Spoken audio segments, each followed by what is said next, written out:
Okay, first of all, I would like to thank all of you for coming today, and I'll be discussing with you all the dangers of smoking.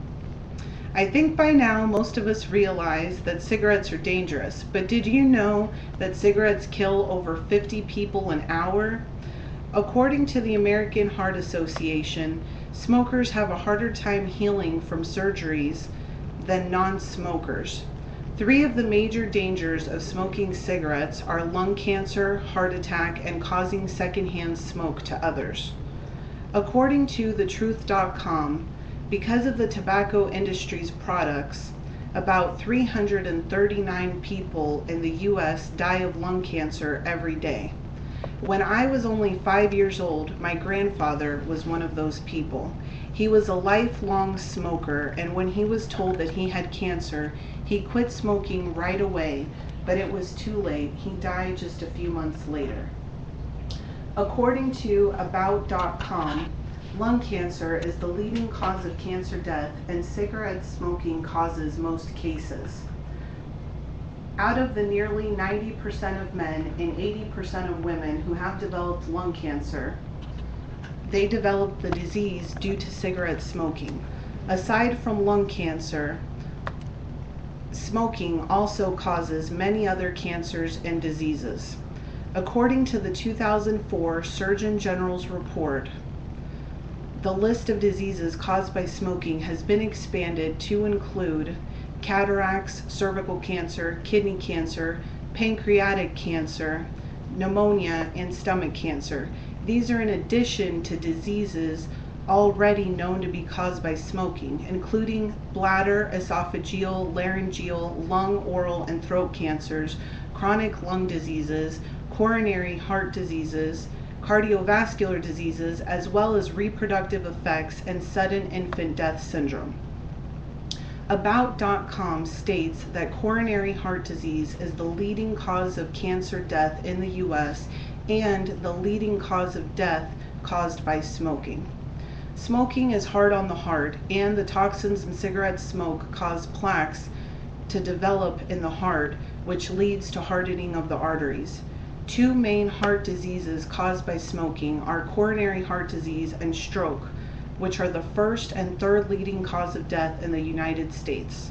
Smoking has been associated with sudden cardiac death of all types in both men and women. Smoking also contributes to high blood pressure and congestive heart failure. Of current smokers in the U.S., 719,000 have had a heart attack from smoking, and 128,497 people die from smoking-related cardiovascular diseases each year. A close friend of mine had a heart attack at the age of just 35 due to smoking. Thankfully, they survived the heart attack and have since quit smoking. Another danger of smoking that is harmful not only to those who smoke, but also those people around them, is secondhand smoke-related lung cancer, and about 3,000 people die each year of secondhand smoke-related diseases. And also, they die of secondhand smoke-related lung cancer, and 50,000 people from other secondhand smoke-related diseases. The topic of secondhand smoke has been in the news increasingly in the past few years due to many states banning smoking in public restaurants and other public places.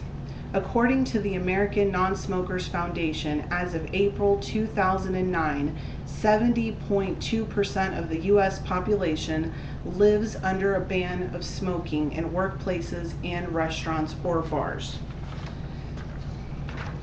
This chart shows in red the amount of people who live in places that it's banned in restaurants, banned in bars, and banned in non-hospitality workplaces. There are many dangers of smoking, and some of them are fatal. I have reviewed 3 of the primary dangers of smoking, which are lung cancer, heart attack, and secondhand smoke, which are responsible for millions of deaths a year. Just think that tobacco kills 20 times more people a year than murder, and in the US, tobacco kills more Americans than auto accidents, homicide, AIDS, drugs, and fires combined. Thank you. Okay, and now if anyone has any questions they would like to ask about the speech.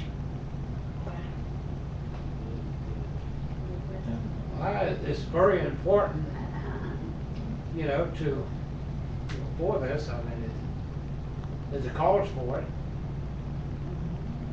But they got a big ban that's on smoking right now. It is Disney. Disney's a place to where is I think it's completely banned for smoking. And the way the prices went up on a cigarette, I don't see why people don't quit.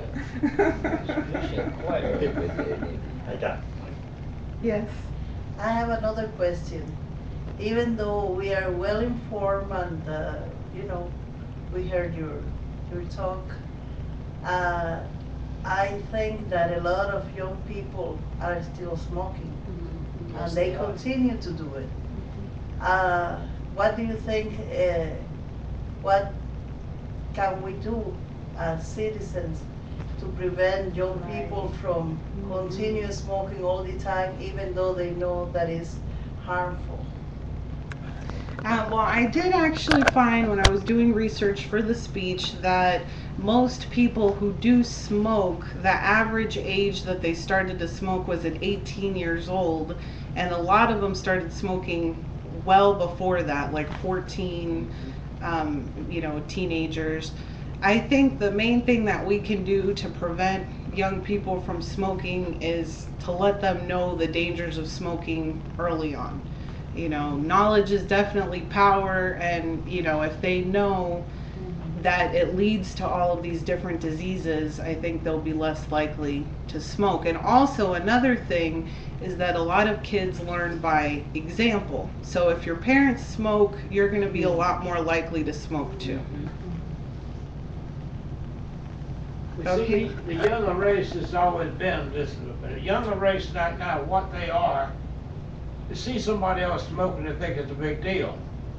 And then they start smoking. Yeah.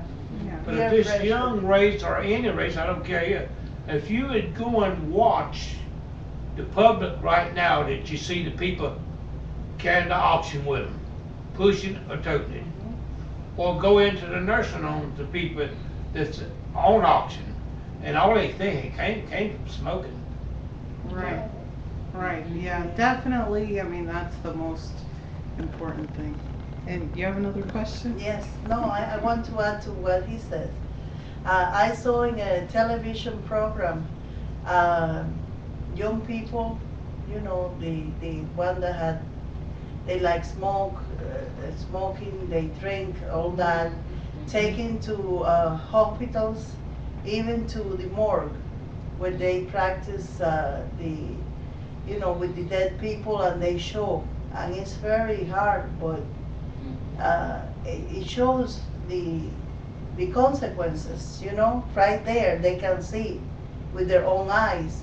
They don't have to wait until they get older or anything. Do you think that's very drastic, or they should encourage to do that? Well, I mean, I think maybe taking them to the morgue is a little bit drastic. No, but I mean, as a class, part of a class, you know, the ones that are willing to do it to show, like, you know.